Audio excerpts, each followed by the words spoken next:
Салам. Мен Кыргыз Республикасынын Билим жана Илим кызматкерлеринин кесиптик бирлигинин Борбордук комитетинин кызматкеримин.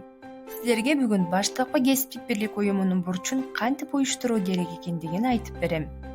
Кесиптик бирлик уюмунун төрагасы жамаатка маалыматтарды жеткирүүнүн ар кандай формаларын пайдаланышы керек.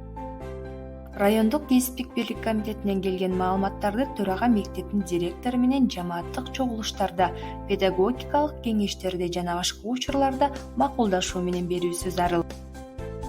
Ошондой эле маалыматтарды берүүнүн эң жайылтылган формасы болуп кесиптик бирлик уюмунун кесиптик бирлик бурчу саналат. Кесиптик бирлик уюмунун бурчуна тема да коюп койсо болот.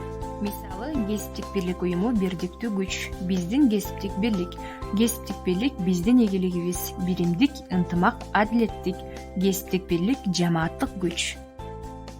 Кесиптик бирлик уюмунун бурчунда баштапкы кесиптик бирлик уюму жөнүндө жобо, кесиптик бирлик уюмунун чечимдери, мүчөлөрүнүн сапаттык курамы, үгүт материалдары, борбордук, райондук же шаардык комитеттеринен келген маалыматтар, жамааттык келишимдер, кесиптик бирликтин активисттери жана комиссиялары жөнүндө маалыматтар, иш-чаралардан фотоматериалдар, кесиптик бирликтин бекитилген иш планы, сайттагы жаңылыктар, куттуктоолор жана ушул сыяктуу маалыматтар болуусу зарыл.